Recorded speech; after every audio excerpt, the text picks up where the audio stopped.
What is up, guys? It is the Muddy Puddle Squad here, and in today's video, I am going to be ranking some disc-based game consoles. I'm going to be ranking all of them. However, let me rephrase that. I already started off badly. I'm going to be ranking all of them except for the PS5 and the Xbox One X. And the reason for that is because those consoles are very, very new, so they really haven't had that much of a chance to produce all their games that they're going to release. I would say the PS5 is way better than the Xbox One X. So I would always go PS5 always over Xbox One X, but that's just my opinion for that. But I mean, these can't really compare to the others because the others have already released their full libraries worth of games. But I would say the PS5 is definitely a great console. My dad has one, and I'm very glad that he has one. But yeah, so that's basically my thoughts on that.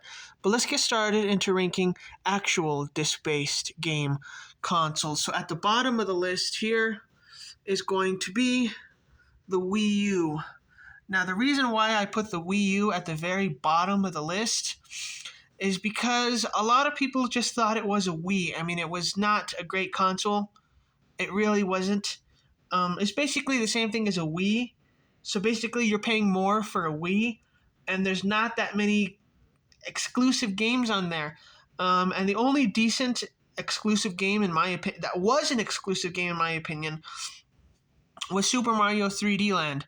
But then they just ported it to the Nintendo Switch. And the Nintendo Switch does not count because that is a HD card-based system, so that doesn't count. But I mean, that was the only decent exclusive game in my opinion, and they just ported it. So there's no real good exclusive games on this. I would say it's a very, very crummy system, but that's just my opinion. So the next console on my list is a Panasonic 3DO, and a lot of you guys can probably understand why. This did not come with very many games. The price is just outrageous. The game prices are also just outrageous. And this is just, I mean, it has two decent games on it. One great game, which is Gex, and then one decent game, which is Crash and Burn. But still, I would not pay full price for this system. Never. I might add it to my collection someday if I get it for cheap. But still, I mean, this is just not a good system overall. So 11. So this might actually surprise you that this is not at the bottom. So the Pioneer Laser Active. And the reason why I did not rank this at the total bottom was because it actually has some decent capabilities. In addition to playing actual games, it was actually able to play Laserdiscs, movies. No, not movies, but Laserdiscs. It had a karaoke feature. There were tons of cool stuff that you could actually do with this console. The games were lame. I'm not sure I would actually consider this an actual console, but I decided to keep it on this list just because it is a disc-based console. What's very impressive about the Pioneer Laser Active is it actually came out a full month before the 5th generation consoles, so that's very impressive for its time. Alright, so number 10 is the Sega Dreamcast. The Sega Dreamcast did not have that many good games on it. I mean, not many good exclusive games. The keyword is exclusive, but it did not have that many good exclusive games on it. There's a couple, Super Magnetic Neo and Caution Beware of Seaman. But it really, I mean, the price is okay. The game prices are high. And I like the fact that it has you can play 4-player on it. And I love the fact that it's coded A, B, C, and D. I think that's really cool. The console looks amazing. The controller looks really cool. But I mean, it does have a lot of flaws to it. So that's why I rank it number 10. And the only reason why it beats out the Nintendo Wii is because of the prices. The Nintendo Wii is very cheap. All the games are very cheap. It even has an online store. But I mean, the Wii is not that great of a console. I know I'm going to be offending a lot of people here, but I'll explain why. A lot of the games on the Wii are very interactive. Not something that I'm a really big fan of.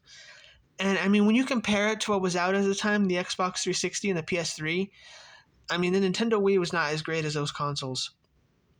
The games were not as great, in my opinion. And you can just buy a lot of the same games for the other consoles, so why would you buy them for the Wii? Number 8, PlayStation 3. The PlayStation 3, this was an okay console. I never had a PS3, but the games are okay. The reason why I say okay is because you can just buy better versions of the games on the PS5.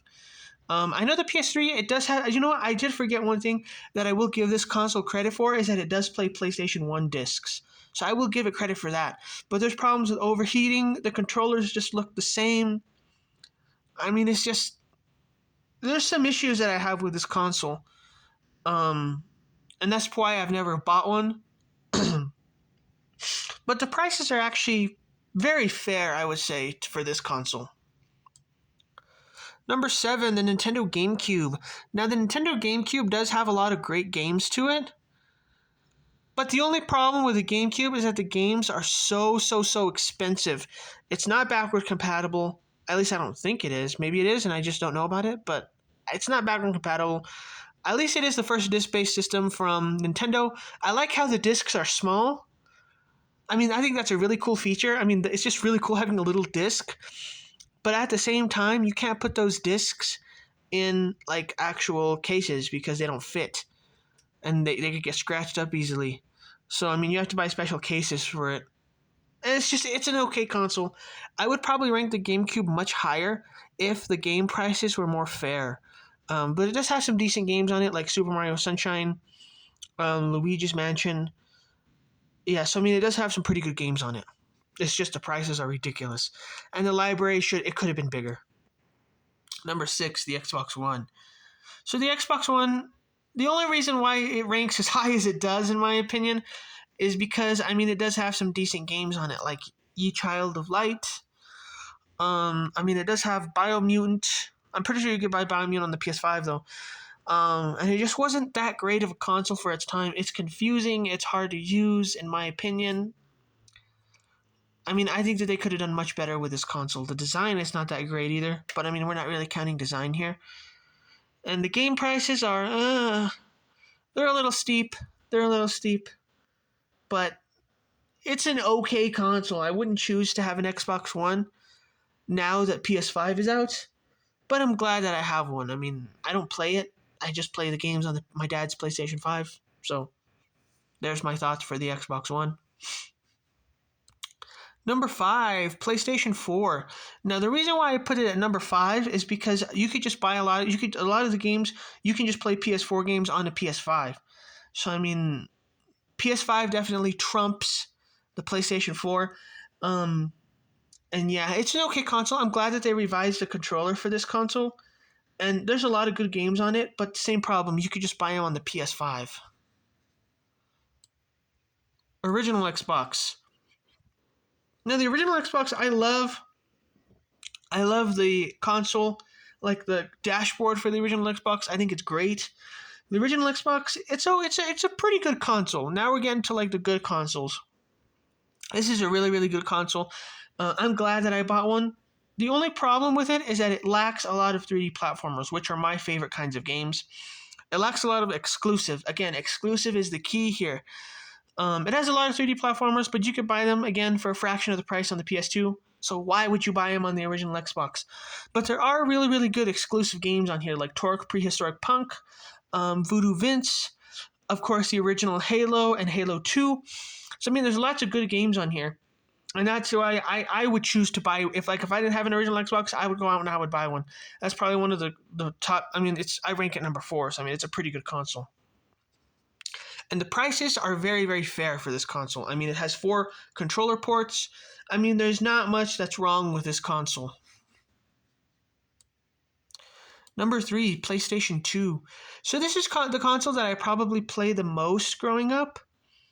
I mean, the oldest console that I had growing up was a PS1, but I probably played the PS2 the most. So the PlayStation 2, I rank it number 3, and that's pretty good in my opinion. I mean, this console, it has some amazing games that started out here, like Ratchet and Clank, Jak and Daxter. I mean, it really has some amazing consoles that started out here. Sly Cooper, I mean, Pac-Man World 2. There's just so many amazing trilogies, series, and games that started out here. I really don't have a problem with the PS2, other than you can only play 2-player on it. That's the one catch. And that the memory cards fill up quickly. But that's just my opinion. I'm not saying it's a bad console. I mean, I'm ranking it number 3. I mean, it would earn a bronze medal. You know, I think it's a great console. I think everybody should have a PS2 in their collection. Number 2 is a PlayStation 1. Now, this might seem contradicting to what I always talk about because I'm always talking about PS1 games. But the PlayStation 1 is an amazing console. It was great for its time. It has tons of amazing features. It even plays audio discs. It's incredibly simple and easy to use. The memory cards are like the easiest manageable cards, in my opinion. I think the PlayStation 1 is great. And yeah, the games are just amazing. The games are very fair priced, except for Jersey Devil. That one is not fairly priced. That one needs to be a lot cheaper because it's a great game. I get that it's rare, but I just wish it's wishful thinking. I wish it was a lot cheaper. But I do have Jersey Devil anyway. A lot of the amazing games trilogies also started here, like Crash Bandicoot, Spyro the Dragon. It has tons of unique 3D platformers like Jersey Devil, 40 Winks, Bubsy 3D. That's not great, but I mean, it's still a decent platformer. And it has tons of other unique games as well, like Aquanauts Holiday, Tale of the Sun, Snow Cross. My mind is going blank right now. Like, once you try to think, but there's tons of good, unique games. I'm very glad that I grew up with this console. That this was my first. I know the original one, something happened to it a long time ago, so I went years without a PS1. But I'm very, very glad that I was raised with a PlayStation. This was my earliest console. I'm really, really glad. And it may seem contradictory that it's Place 2, but the only problem that I feel like I've had with a PlayStation 1 is the controls. The controls on some games are just absolutely terrible, especially since some games don't support the analog sticks. And that's the only reason why it ranks number 2. And the memory cards fill up fast like the PS2, but I mean, that's not that big of a deal. The only console that ranks better, and my number 1 console, is the Xbox 360. The Xbox 360 has everything. It has both online and offline play. You can play up to 4 people. It has tons and tons of great games on it. Although it does lack 3D platformers, I will say that. But the prices are all fair. It has tons of additions to collect for. The storage drive is so easy to use. It's such an easy console to use. It's just great. And the controls, I never had a problem with the controls on this console. I mean, it has Minecraft. It has tons of Lego series. I mean, there's hardly anything wrong with the Xbox 360. And yeah, that's just my opinion. So thanks, guys, for checking out this video. I hope you all enjoyed it. I hope you come back for more. And that is my thoughts on ranking disc-based consoles. Thank you, guys, and I will see you all in the next video. Later.